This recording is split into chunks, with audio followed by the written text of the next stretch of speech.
నేరాలు చేయడంలో ముగ్గురిది సమానమైన పాత్ర. రాజశేఖర రెడ్డి, వివేకానంద రెడ్డి, రాజారెడ్డి. దానికి ప్లాన్ చెప్పి పలానాని ఎలిమినేట్ చేయాలని చెప్పేవాడు రాజశేఖర రెడ్డి. దానికి మందు గుండు ఆయుధ సామాగ్రి అంతా సమకూర్చేవాడు వివేకానంద రెడ్డి. నమస్తే, వెల్కమ్ టు లియో. మనతో ఉన్నారు పేర్ల పార్థసారథి రెడ్డి గారు. ఎవరో తెలుసు కదా, ఆయన ఇంట్రడక్షన్ మనకి అనవసరం. ఎందుకంటే వీరోచిత వీరుడు అని చెప్పేసి అనుకోవాలి. జగన్మోహన్ రెడ్డి, వారి తాత రాజారెడ్డి, వారి నాన్న రాజశేఖర రెడ్డికి సంబంధించినటువంటి పూర్తిగా ఒక బాధితుడనే చెప్పుకోవాలి. అయితే మొత్తానికి పార్థసారథి రెడ్డి గారి మాటల్లో ఏం చెప్తారో చూద్దాం. సార్ నమస్తే. నమస్కారం sir. YS Rajareddy, YS Rajasekhara Reddy, YS Jaganmohan Reddy, ఈ ముగ్గురు కూడా ఇప్పుడు మాట్లాడుతుంది ఏంటి అంటే, జగన్మోహన్ రెడ్డి గారు మొన్న ప్రెస్ మీట్ పెట్టి కూడా వాస్తవానికి వాళ్ళు మీకు ప్రాణభిక్ష పెట్టారని చెప్పేసి అని మాట్లాడుతున్నారు. లేదా మీరే వారికి ఏమైనా ప్రాణభిక్ష పెట్టారు. ఎందుకంటే రాజశేఖర రెడ్డి గారు అసెంబ్లీ సాక్షిగా నాకు కోపం అనే నరం తెగిపోయింది, నేను ఇక అంతా కూడా నవ్వుతూనే పరిపాలన సాగిస్తా అని చెప్పేసి అన్నారు. మీరు వాళ్ళకి ప్రాణభిక్ష పెట్టారా, వాళ్ళు మీకు ప్రాణభిక్ష పెట్టారా? జగన్ అనే మాటల్లో వాస్తవాలు ఎంత? 98 తర్వాత కడప నుంచి వచ్చే వేంపల్లి వస్తుంది, వేంపల్లి నుంచి వేముల, వేముల నుంచి పులివెందుల పోవాలి. సీఎం అయ్యేంత వరకు వివేకానంద రెడ్డి కానీ రాజశేఖర రెడ్డి కానీ ఆ రూట్నే పోయేవాళ్ళు కాదు. అప్పుడు కాంగ్రెస్లో ఉండేవాళ్ళు చాలామంది తెలుగుదేశంలో చేరారు. వాళ్ళు ఏం చెప్తారంటే, రాజశేఖర రెడ్డి స్ట్రిక్ట్ వార్నింగ్ ఇచ్చాడు, మీ అబ్బనే పడగొట్టినారు, ఇంకా అవన్నీ వద్దు, మనకుండేది ఒకనివే, ఏమైనా జరగచ్చు, ఇది జరుగుతుందని చెప్పలేము, దీనికి స్టాప్ చేస్తాము, అది మీ అబ్బతోనే పోని అని ఒక ఒడంబడిక చేసుకున్నారు వాళ్ళు. వాళ్ళకు పదవుల కోసం ఇబ్బంది ఉంటుందని, ఇలాంటివన్నీ ఉంటే ప్రాణాలకు అపాయం ఉంటుందని, నాకు నిజంగా స్వేచ్ఛే ప్రసాదించిన వాళ్ళైతే వాళ్ళు చెప్పిన దాంట్లో ఆవగింజంత అయినా సత్యం ఉన్నట్లయితే, మరి 11 మందికి స్వయంగా వాళ్ళ తండ్రి సీఎంగా ఉన్నప్పుడు జోక్యం చేసుకొని జ్యుడిషియరీలో లైఫ్ ఎందుకే ఇచ్చినట్లు ప్రశ్నే. నా కేసులో ముద్దాయిలకు కేసు ఎందుకు కొట్టి ఇచ్చినట్టు ఆయన జ్యుడిషియరీ మెయింటైన్ చేసి, నేను మైనింగ్కు తెచ్చుకోండే మైనింగ్ ఏజెన్సీలు టిఫిన్ కంపెనీ బళ్ళారులో, కడప జిల్లాలో, అవి ఎందుకు రద్దు చేయించినట్లు, ఆయన సీఎం అయితేనే నాకు నా తమ్మునికి ఉండే గన్మెన్లను ఎందుకు క్యాన్సిల్ చేయించినట్టు రాజశేఖర రెడ్డి చనిపోయేంత వరకు 6 సంవత్సరాలు మా కుటుంబ సభ్యులకు రాయారెడ్డి కేసులో లైఫ్ కనెక్షన్ అనుభవించే వాళ్ళకు ఒక్కరికి కూడా పెరోల్ లేదు. రాజశేఖర రెడ్డి చనిపోయిన తర్వాతనే పెరోల్ వచ్చింది, అంతవరకు పెరోల్ లేదు. మరి మీరే ఆలోచన చేయండి, మమ్మల్ని వాళ్ళు క్షమించినారా, వాళ్ళని మేము క్షమించినాం? నేను విన్నాను అది. మా తాతను అంతకులు కూడా కత్తులతో నరికి కూడా స్వేచ్ఛగా తిరుగుతున్నారు, రాబోయే రోజుల్లో కూడా ప్రశాంతంగా ఉంటారని నేను అనుకోవడం. తుఫాన్ వచ్చే ముందు చాలా ప్రశాంతంగా ఉంటుంది. వాళ్ళ తండ్రి కూడా అనేక సందర్భాల్లో మా తండ్రి జోలికి కూడా మేము పోలేదు, స్వేచ్ఛగా తిరుగుతున్నారు అనేవాడు. దానికి పర్యవసానంగా పరిటాల రవి జరిగింది. అట్లా అనేకం జరిగాయి. ఒకరిని దెబ్బ కొట్టాలన్నప్పుడు ఈయన అంటున్నాడంటే ఏదో ప్లాన్ వేసాడు ఎవరికో. అది మీ మీద అనుకోవచ్చా? అనుకుంటే దానికి ఆస్కారం ఉంది. ఎందుకంటే వాళ్ళ స్వరూప స్వభావాలు, రాయారెడ్డి, రాజశేఖర రెడ్డి, జగను, వాళ్ళ స్వరూప స్వభావాలు, వాళ్ళ కుటుంబ నేపథ్యం అంతా కత్తులు, రక్తము, వెన్నుపోట్లు, కిరాయి హత్యలు, రక్తదాహం, మనుషులను కటింగ్ చేయడం, ఆఫ్ కటింగ్ చేయడం, లొంగ తీసుకోవడం, ఏదో ఒక విధంగా నమ్మక ద్రోహంతో, విశ్వాసఘాతకంతో బతికిన కుటుంబం కాబట్టి ఆలోచన చేసేదానికి వీలుంది. అయితే ఇక్కడ రాజారెడ్డి గారు చాలా సౌమ్యులని, రాజారెడ్డి గారి కన్నా సరే రాజశేఖర రెడ్డి గారు చాలా సౌమ్యులని, తర్వాత జగన్మోహన్ రెడ్డి అంతకన్నా సౌమ్యులు అని చెప్పి మాట్లాడుతున్నారు. నిజంగా వివేకానంద రెడ్డి గారు చాలా సాఫ్ట్ అని చెప్పేసి అని చెప్పుకుంటున్నారు. నిజమేనా? అంటే ఏం చెప్తారు? అదంతా ఒట్టిది. నేరాలు చేయడంలో ముగ్గురిది సమానమైన పాత్ర. రాజశేఖర రెడ్డి, వివేకానంద రెడ్డి, రాజారెడ్డి. దానికి ప్లాన్ చెప్పి పలానాని ఎలిమినేట్ చేయాలని చెప్పేవాడు రాజశేఖర రెడ్డి. దానికి మందు గుండు ఆయుధ సామాగ్రి అంతా సమకూర్చేవాడు వివేకానంద రెడ్డి.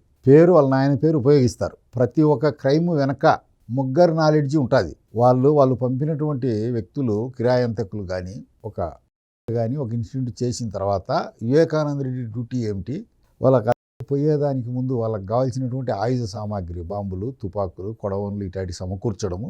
ఇన్సిడెంట్ జరిగితే వాళ్ళకు అనుకూలమైనటువంటి పోలీస్ ఆఫీసర్ ఉంటే పోలీసు ద్వారా వాళ్ళను ప్రొడ్యూస్ చేయడం, రిమాండ్కు పంపడం. పోలీసు స్ట్రిక్ట్గా ఉండి చితగ్గొడతారంటే కోర్టుకు వాలంటరీగా పెట్టడం. బెయిల్ వాళ్ళే తీసుకుంటారు, డబ్బులు పెట్టి వాళ్ళే వకీల్ని అరేంజ్ చేసి బెయిల్ వచ్చిన తర్వాత వీళ్ళ వెహికల్లే పోయి పిలుచుకొని వస్తాయి. మళ్ళీ వాయిదాలకు పోవాలా, కడపకు పోవాలన్నప్పుడు ప్రతి వాయిదాకు ఒక జీపుకు డీజిల్ పోసి 1000-2000 డబ్బులు ఇవ్వడం, అంతా వీళ్ళే నాయకత్వం వహిస్తారు. అందరికీ సమానమైంది. ఇప్పుడు వివేకానంద రెడ్డి బతికుంటే కూడా జగన్ని విడిచిపెట్టి వచ్చేవాడు కాదు. ఓకే, వివేకానంద రెడ్డికి ఈ వైఎస్ భాస్కర్ రెడ్డి, ఈసీ గంగిరెడ్డి, అవినాష్ రెడ్డి మీద అంతులేని ద్వేషం. వాళ్ళ ముగ్గురు బతికున్నప్పుడు రాజకీయం అంతా పులివెందుల రాజకీయం, కడప రాజకీయం అంతా వాళ్ళ చేతుల్లోనే ఉండాలా. వాళ్ళ ముగ్గురిని దాటుకొని, వాళ్ళ కుటుంబ పరిధి దాటుకొని వైఎస్ చిన్నకొండారెడ్డి కుటుంబం చేతిలోకి రాకూడదు అనేది వాళ్ళు ఏర్పాటు చేసుకునేటువంటి నిబంధన. అందుకు ఆ పరిధి ఎప్పటికీ దాటనిచ్చేవాళ్ళు కాదు. వాళ్ళకి అది కరుడుగట్టుకొని పోయింది ఆ ద్వేషభావం. మమ్మల్ని ఎదగనీలే YS Bhaskar Reddy, YS Prakash Reddy, EC Reddy వీళ్ళకు వివేకానంద రెడ్డి పైన అది జరిగిన విషయం. సార్, ఇక్కడ మీ పైన దాదాపు 26 కత్తిపోట్లు జరిగాయని చెప్పి, యాక్చువల్గా మీరు మరణించారని చెప్పేసి వాళ్ళు వదిలేసి వెళ్ళిపోవడం జరిగింది. వాస్తవాన్ని మీరు ఒక లాయర్, మీకు ఎక్కడెక్కడ గాయాలు జరిగాయి ఒకసారి మీరు ఏమైనా జస్ట్ చూపించగలుగుతారా? ఇక్కడల్లి జరిగినాయి. ఇక్కడల్లా ఇవన్నీ కుట్లేసింది, ముక్కు పక్కకి వచ్చింది, ఇదంతా తెగి పక్కకు వచ్చింది. ఓకే, ఈ పండ్లు ఇవన్నీ తెంపినాయి, ఇవన్నీ పెట్టుడు. ఓకే, పెట్టుడు ఈ తలకు ఇదంతా లోతుకు పోయింది. రాను కాలానికి ఆ కండంతా వచ్చి బుడకపోయింది. ఇదంతా ఇవన్నీ తలకు కొట్టేప్పుడు, చేతులకు పెట్టినప్పుడు ఇవన్నీ మల్టిపుల్ ఇంజురీస్. ఇవన్నీ ఓకే, లెక్కకు చేయి చూపించగలుగుతారా మీరు? ఇక్కడ కూడా పెట్టినప్పుడు అవును, ఇక్కడ మెడకు తగిలాయి, ఇక్కడ తగిలాయి. నేలకు కూడా కత్తి నోరు తెరిచినప్పుడు కొడవలి మోటు, కత్తి మోటు కొడవలి ఉంటుంది కదా, వేట కొడవలి, ఆ కొడవలి మోటు కూడా నేలకు తగిలింది. ఇక్కడ నాలుగు పైన కూడా ఉంది. ఇక్కడ కూడా ఆ తెగిన ఘాటు, ఆ మోటు తగులుకొని ఇట్లా విచక్షణారహితంగా చేశారు. సో మొత్తానికి జగన్మోహన్ రెడ్డి వారిద్దరి కన్నా సరే చాలా సౌమ్యుడా, అంతకన్నా క్రూరుడా అంటే ఏం చెప్తారు? ముగ్గురు 20 కొమ్ముల 60 కూరల కర్కోటకులు. త్రాసులో వేస్తే సమానంగా తూగుతారు నలుగురు. వాళ్ళు చేసిన నేరాల అనంతం. ఇసుక రేణువులను ఏ విధంగా అయితే ఎంచలేమో, ఆకాశంలో ఉండే నక్షత్రాలను ఎంచేదానికి ఎవరికీ తరం కాదో, వాళ్ళల్లో ఉండే క్రూర స్వభావం, ద్వేషము, పగ, ప్రతీకారం ఏ ఒక్కరికి లేదు. ఒకరికొకరు తగ్గరు, ఏ ఒక్కరూ మంచి కాదు. వాళ్ళ నియమం అది. సార్, వీళ్ళు ఒక కొంతమంది పేర్లు, ఒక 10 మంది పేర్లు అని చెప్పగలుగుతారా మీరు? మా తమ్ముడు పేర్ల ఉమామహేశ్వరెడ్డి, కసునూరు మారెడ్డి రామచంద్రారెడ్డి అలియా చంద్రుడు, విలేకరి నారాయణ, శివరామిరెడ్డి, కర్ణపాపల్లి కర్ణ రఘురామిరెడ్డి, పెద్దకుడాల పి కృష్ణారెడ్డి, లింగాల మండలం వెల్దన్ల గ్రామం వెనుతుర్ల రాజగోపాల్ రెడ్డి పోలింగ్ ఏజెంట్గా ఉంటే అక్కడే చేశారు. గిడ్డంగి వారిపల్లి 1990లో వేంపల్లె మండలం గిడ్డంగి వారిపల్లి ప్రభాకర్ రెడ్డి, లింగాల మండలం కామసముద్రం 1997లో విజయ్ కుమార్ రెడ్డి. అంటే రెడ్లనే చంపేశారు. రెడ్లేని అసలుకి వీళ్ళు కాదు, రెడ్లు కాదు. బలపనూరు నుంచి క్రైస్తవం తీసుకున్నారు. ఇప్పుడు క్రైస్తవం కానీ ఇస్లాంలో కానీ హిందువులు చేరినారంటే హిందూ ఐడెంటిటీ తక్షణం పోతుంది. మళ్ళీ రెడ్డిగా పిలిచేదానికి కానీ కమ్మగా పిలిచేదానికి కానీ లేదు. క్రైస్తవులు రాజకీయం కోసం రెడ్లను వాడుకుంటుంటారు. అడ్డం వచ్చి ఎవరైనా ఇప్పుడు క్రిస్టియన్స్ దగ్గర వినప్పుడు మనం మతస్థులము, మనం అంతా ఒకటిగా ఉండాలి, రెడ్లము ఒకటిగా ఉండాలి, ఇట్లా ఆర్గనైజ్ చేయడం. అంటే వాళ్ళ కుటుంబమే రెడ్డి కాదు. మమ్మల్ని ఇడిచిపెట్టిపోయి క్రైస్తవంలో చేరినాక ఎట్లయితారు? మనం క్రైస్తవుని అభిమానిస్తాము, ఇస్లాంను అభిమానిస్తాం, అది వేరు విషయం. రెండు ఎట్లయితుంది? మహమ్మదీడిగా చేరినోడు నేను రెడ్డిని రొంతా అట్లా కాదు కదా. సతీష్ రెడ్డి ఎవరైతే ఉన్నారో, ఇప్పుడు మొన్నటిదాకా టీడీపీలో ఉండి ఇప్పుడు వైసీపీలో జాయిన్ అయ్యాడు. వాస్తవానికి సతీష్ రెడ్డి నోటి మీదుగా సతీష్ రెడ్డి దగ్గరకు రాజశేఖర్ రెడ్డి వచ్చేసి తులసిరెడ్డిని లేపేయాలి, నీకు పావలా ఇస్తా, అర్ధ ఇస్తా అని చెప్పేసి అని మాట్లాడిన సందర్భాలు ఆయన వీడియోలో బయటకు వస్తున్నాయి. ఈరోజు సతీష్ రెడ్డి మళ్ళీ ఆ పార్టీలో నిజంగా తులసిరెడ్డిని లేపేస్తానికి ప్లాన్ జరిగిందా అంటే ఏం చెప్తారు? కాంగ్రెస్లో ఉండేటప్పుడు సతీష్ ఇంటికి రాజశేఖర్ రెడ్డి పోయాడు. సతీష్ వాళ్ళ అబ్బా, మీ ఇక్కడ తాత అంటారు అబ్బా, ఆయన ఫేమస్ కడప జిల్లాలోనే ప్రఖ్యాతిగాంచినటువంటి రాజకీయ నాయకుడు. వేంపల్లె పెద్ద పంచాయతీ, 20,000 పైన ఉంటాయి. ఆ పంచాయతీకి ఇనానమస్ సర్పంచ్, సమితికి కూడా ఇనానమస్ ప్రెసిడెంట్. పోయి సతీష్కి అప్పుడు ఏదో పిల్లోడు 18, 17 అట్లుంటాయి. ఆ సతీష్ తులసిరెడ్డిని లేపే నాది పావలా అన్నాడు. పలకలే, షాక్కు గురైనాడు. నాది 50 పైసలు లేపే అన్నాడు. వాస్తవం అది, వీడియోలు చెప్పడం కాదు, వాస్తవం జరిగింది. వాళ్ళకు ఆ నేపథ్యం లేదు. సతీష్ కుటుంబానికి మామూలు క్రిమినల్ చరిత్ర లేదు, దానికి వ్యతిరేకం వాళ్ళు. కాబట్టి వాళ్ళు పూనుకోలే. సార్, ఇక్కడ ఇంకోటి కూడా, ఏదైతే వంగవీటి మోహన్ రంగ హత్య కూడా ఖచ్చితంగా రాజశేఖర రెడ్డి హస్తం ఉంది, ఎందుకంటే పార్టీలు ఎదుగుతున్నాడని చెప్పి ఇదంతా జరిగిందని చెప్పి అంటారు. దాంట్లో ఎంతవరకు వాస్తవం ఉంది? 100% నిజం. రాజు యువరాజు థియేటర్లు ఉండేటి రాజశేఖర రెడ్డి వాళ్ళకు విజయవాడలో. వాళ్ళు అక్కడ చిన్న చిల్లెలను ఇచ్చింది కూడా అక్కడే, గణపవరం. ఓకే, అది కృష్ణా జిల్లాకే ఉంటుంది అనుకుంటా. ఆడ విజయవాడలో పట్టు సాధించాలంటే, ఇలా ప్రాబల్యం ఉండాలంటే రాజకీయంగా సొంత పార్టీలో రంగా అంత శక్తివంతుడు ఉండకూడదు. అప్పుడు మేము ఎంఏ పీజీ చేసేవాళ్ళం ఎస్కే యూనివర్సిటీలో. అది జనం రోడ్ల మీదనే డిస్కస్ చేసేవాళ్ళు. ఇక్కడ నుంచి మనుషులు పోయారు, పులివెందుల నియోజకవర్గం నుంచి కిరాయంతకులను పంపించాడు రాజశేఖర రెడ్డి అనేది మేము కూడా విన్నాం. ఓకే. సరే, ఇక్కడ ఇంకొకటి ఏంటంటే రాజశేఖర్ రెడ్డి మరణానికి కారణం, ఆ ప్రమాదానికి కారణం జగన్మోహన్ రెడ్డి అయ్యుండొచ్చు అని చెప్పేసి ఇప్పుడు వైసీపీలో ఉన్న బొత్స సత్యనారాయణ గతంలో అన్నారు. నిజంగా ఏమన్నా మీకు, అంటే మీరు వాళ్ళ దగ్గరగా చూశారు కాబట్టి అలాంటి అనుమానాలు మీకు కూడా ఉన్నాయి? అందరికీ ఉన్నాయి. ఎందుకంటే వాళ్ళు క్రూరకృత్యాలకు అలవాటు పడినటువంటి కుటుంబం. వివేకానంద రెడ్డిని దారుణంగా తర్వాత ఆ డౌట్ రాకుండా ఎలా ఉంటుంది? అంటే జగన్ ఆయన హెలికాప్టర్ ఎక్కేటప్పుడు కూడా ఇంట్లో వాళ్ళ నాయనతో ఘర్షణ పడినాడని, వాళ్ళ చిన్నాయన ఎంపీ సీటుకు విజయ్ నీకుండా ఉంటే చెంపదెబ్బలు కొట్టినాడు కదా వివేకానంద రెడ్డిని. సోనియా గాంధీ అడ్డపడి కాదు విజయ్ నీడు అంటే అప్పుడు ఆగిపోయింది. వాళ్ళ స్వభావం, వాళ్ళ ట్రాక్ రికార్డు పరిశీలిస్తే అట్లా ఉంది. కాబట్టి అంటే వివేకానంద జగన్మోహన్ రెడ్డి, అదే రాజశేఖర రెడ్డి మరణం టైంలో సూరి మళ్ళీ ఇక్కడ హెలికాప్టర్ ఎక్కల, సో సూరిని ఆపింది కూడా జగన్మోహన్ రెడ్డి అని చెప్పేసి కొంత అనుమానం ఉంది, వాదన ఉంది. వాళ్ళ స్వభావ స్వరూపాలు అలాంటివి కాబట్టి, వాళ్ళ పాత్రలు గతంలో వాళ్ళ తండ్రి వాళ్ళ తాత ఉన్నాయి కాబట్టి అనుమానించాల్సినటువంటి పరిస్థితి వస్తూ ఉంది. మరి దానికి కారణాలు ఏమంటే, తండ్రి పోతే కొండంత దుఃఖంలో ఉంటారు ఎవరైనా కుటుంబ సభ్యుడు పోతే. అట్లాంటివన్నీ మర్చిపోయి తండ్రి కలేబరాన్ని ఎదురుగా పెట్టుకొని నేను సీఎం కావాలా సంతకాలు పెట్టండి అనేది ఒకటి. 2, ఎవరైనా చనిపోయిన వ్యక్తి కొడుకులను కూతుళ్ళను భార్యను పోయినోళ్ళు పరామర్శిస్తారు, ధైర్యంగా ఉండండి, ఎవరు కూడా ఎల్లకాలం ఉండవు, ఇది సహజం, సృష్టి సహజం, ఎవరైనా పోవాల్సిందే, ధైర్యం కూడగట్టుకోండి అని.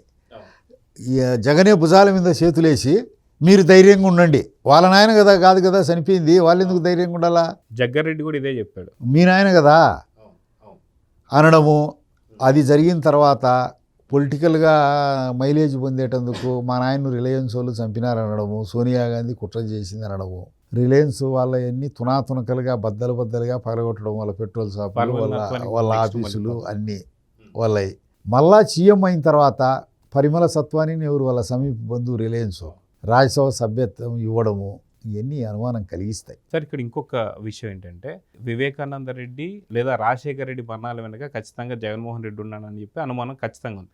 ఇది తీసి పక్కన పెడితే సొంత తల్లి 2024 ఎన్నికల నాటికి ఆవిడ విదేశాలకు పారిపోయి నా కొడుక్కి ఓటేయొద్దు అని చెప్పేసి అన్నారు. అదే ఆవిడ కొత్త కారు ఏదైతుందో 2 టైర్లు ఊడిపోయినటువంటి పరిస్థితి. సొంత చెల్లికి సంబంధించి భర్త అనిల్, ఎవరైతే ఉన్న బ్రదర్ అనిల్, నా భార్యకి ప్రాణహాని ఉందని అంటే సొంత తల్లిని చెల్లిని చంపుకునేంత క్రూరుడా జగన్మోహన్ రెడ్డి అంటే ఏమంటారు? రాజశేఖర రెడ్డి జయమ్మ అంటే వాళ్ళ జేజీ రాయారెడ్డి భార్య, ఆమె పాలు తాగి పెరిగినోడు రాజశేఖర రెడ్డి. ఆయన తర్వాత వివేకానంద రెడ్డి పుట్టినాడు. ఆయన కుడిచిన ఎంగిల్ రొమ్ము పాలు తాగి పెరిగి పెద్దనోడు వివేకానంద రెడ్డి. తండ్రి తర్వాత తండ్రి తోడు. కడప జిల్లాలో వైఎస్ సామ్రాజ్యం, ఈ దుష్ట సామ్రాజ్యం పటిష్టంగా తయారయ్యేదానికి వివేకానంద రెడ్డి కేంద్ర బిందువు, పునాది రాయి. అటువంటి వాన్నే ఇన్స్ట్రక్షన్స్ ఇచ్చి ఇప్పుడు వాళ్ళ అమ్మను వాళ్ళ చెల్లెలను వివేకానంద రెడ్డి కూతురును చంపడు అనే గ్యారంటీ పత్రం ఎవరు రాసి ఇవ్వగలరు? అంటే 2029 నాటికి ఈ ముగ్గురులో ఎవరికైనా సరే ప్రాణహాని ఉందని చెప్పి అనుకోవచ్చా? అనుకోవచ్చు, సందేహమే లేదు. ఎవరికి ఏం అవసరం అనేది దాంట్లో మీరు కూడా ఒకళ్ళు అవుతుండొచ్చు, ఉండొచ్చు. ఒకరిని వేటాడాలన్నప్పుడు అతని మీద మాకు ఏ ద్వేషము లేదు అని. ఇప్పుడు నాది ప్రశ్నే అవసరం లేదు కదా. ఎప్పుడో జరిగింది 96, 98 సూట్ కేసు బాంబులు, ఎన్ని అసెంబ్లీలో చర్చలు, మేము తెలుగుదేశానికి సపోర్ట్ మేము చేసుకుంటున్నాం, మీ పని మీరు చేసుకుంటున్నారు. రాజారెడ్డిని అతమైతానే పార్థసారథి రెడ్డికి చంద్రబాబు నాయుడు ఆశ్రయం కల్పించినాడు, చంద్రబాబు నాయుడు హస్తం ఉంది, తెలుగుదేశం హస్తం ఉంది, ఇవన్నీ అవివేక మాటలు కదా. ఏ రోజు కూడా 1998 నుంచి ఇప్పటి వరకు చంద్రబాబు నాయుడికి దీంతో సంబంధం ఉంది అని కానీ, తెలుగుదేశం పార్టీతో సంబంధం ఉందని కానీ ఏ లీడర్ అన్నా మాకు సలహా ఇచ్చినాడని మేము ఎప్పుడూ చెప్పలేదే. మా ప్రాణం మీదకి వచ్చింది, మళ్ళీ చంపుతావు మమ్మల్ని, మాకు అలాంటి ప్రూఫ్స్ కనపడినాయి, విధి లేని పరిస్థితుల్లో నా కుటుంబం చేసింది, దాంతో మేము శిక్ష అనుభవించాం. నేను దాంట్లో నాకు శిక్ష వల్లే నేను నిర్దోషిని. నీకు ధైర్యము నిజాయితీ ఉంటే మా చిన్నాయన వివేకానంద రెడ్డిని నేనే చంపించినా అని ఒప్పుకో. నువ్వు నిజాయితీ పరునివి, రుజువర్తనునివి, పెద్ద మనిషివి. సో రానున్నటువంటి 2029 నాటికి వైసీపీ భవిష్యత్తు ఏం కానుంది? నిజంగా జగన్మోహన్ రెడ్డికి మీరు ఇచ్చే సలహాలు ఏంటంటే ఏం చెప్తారు? ఇప్పుడు జగన్మోహన్ రెడ్డి వాళ్ళ నాయన కంటే ముందు రాజశేఖర రెడ్డి వాళ్ళ తండ్రి మరణాన్ని అడ్డం పెట్టుకొని సోనియా గాంధీ దగ్గర ప్రాధేయపడి కాళ్ళ వేళ్ళపడి మా నాయన్ని చంపినారు ఇట్లా అని సీఎం స్థాయికి ఎదిగినాడు. మా నాయన్ని చంపేసినారు అని చెప్పి అదొకటి, మా చిన్నాయన్ని చంపినారని చంద్రబాబు నాయుడు మీద, ఆదినారాయణ రెడ్డి మీద, బీటెక్ రవి మీద చేసి ప్రజల్లో సానుభూతి వర్కౌట్ అయ్యి సీఎం స్థాయికి ఎదిగినాడు. ఇప్పుడు అలా చేయాలనే కదా మళ్ళా తెలుగుదేశం పార్టీ నిరంతరం అప్రమత్తంగా ఉండాల్సినటువంటి అవసరం ఉంది. ఎందుకంటే జగన్ పార్టీ విష ప్రచారం, ప్రజల్లో అబద్ధాలు ప్రచారం చేసే దాంట్లో నైపుణ్యం కలిగినటువంటి వ్యక్తులు. వారు చేసే విష ప్రచారాన్ని ఎప్పటికప్పుడు తిప్పి కొట్టకపోతే మరీ అంత బలవంతులేమి కాదు. దాంట్లో మనం వీక్ అయితే దాన్ని నమ్మించే ప్రమాదం ఉంది. కాబట్టి తెలుగుదేశం పార్టీ ప్రతి కార్యకర్త, లీడరు నిరంతరం అప్రమత్తంగా ఉండి వాళ్ళు చేసిన వాళ్ళ హయాంలో జరిగినటువంటి నేరాలు, ఘోరాలు ప్రజలకు ఎప్పటికప్పుడు బోధించాల్సినటువంటి అవసరం ఉంది. సార్, ఇక్కడ నంద్యాలలో రాజశేఖర రెడ్డి గారి విగ్రహాన్ని వైసీపీ కరుడుగట్టిన కార్యకర్తే ధ్వంసం చేసి ఇవి మళ్ళీ కూటమి మీద తోస్తూ వస్తున్నారు. సో దీన్ని ఎలా చూడాలంటే? విగ్రహాలు కూల్చే అలవాటు తెలుగుదేశం పార్టీ ఇప్పుడే కాదు, ఎప్పుడు కూడా లేదు. అవతల పార్టీ ఫ్లెక్సీలు చింపేయడం కానీ, విగ్రహాలు కూల్చడం కానీ. వివేకానంద రెడ్డిది వాళ్ళే చంపి చంద్రబాబు నాయుడు, ఆదినారాయణ రెడ్డి, బీటెక్ రవి వీళ్ళే మా చిన్నాయన్ని చంపింది అనే వాదనతో ప్రజల్లోకి తీసుకుపోయి నమ్మించగలిగినారంటే ఆ విగ్రహాన్ని వాళ్ళు కూల్చి తెలుగుదేశం పైన, బీజేపీ పైన ఎందుకు తొయ్యకూడదు? అదే జరిగినాక దానికంటే పెద్దది కాదు కదా ఇది. ప్రాణం లేదు విగ్రహం. అవును అవును. ప్రాణం ఉండే తండ్రి చనిపోతే దుష్ప్రచారం చేసినారు, మా నాయన చంపినారు లేని చూడలేదు. వివేకానంద రెడ్డిని వీళ్ళు చంపినారని దుష్ప్రచారం చేసినారు. అది చేయలేదని గ్యారెంటీ ఏమిటి? రాజశేఖర రెడ్డి విగ్రహమే కాదు, ఏ విగ్రహాన్ని కూడా తెలుగుదేశం పార్టీ కూల్చదు. పార్టీ నాయకత్వం అట్లాంటి దాంట్లో పర్మిషన్ ఇయ్యదు. లాస్ట్గా నేను అడిగేటువంటి ప్రశ్న ఏంటంటే, జగన్మోహన్ రెడ్డి నిజంగా గతంలో వాళ్ళ తండ్రి, తాత చేసినట్టుగా జరిగితే మీరు ఇచ్చేటువంటి సవాల్ ఏంటి? మేము ఒక్కటే సవాల్, మాకు ఈ రాష్ట్రంలో రాజశేఖర రెడ్డి కుటుంబం తప్ప ఏ ఒక్కరూ ప్రత్యర్థులు లేరు, విరోధులు లేరు, శత్రువులు లేరు. అంతా మాకు రాజకీయ ప్రత్యర్థులే మిగతా వాళ్ళు. రాజారెడ్డి కానీ, వివేకానంద రెడ్డి కానీ, రాజశేఖర రెడ్డి కానీ, ఈసీ రెడ్డి కానీ గతంలో వాళ్ళ పేర్లు చెప్పారు. మాకు ఏమైనా జరిగితే జగనే కారణం. అది అంతటితోనే పోదు.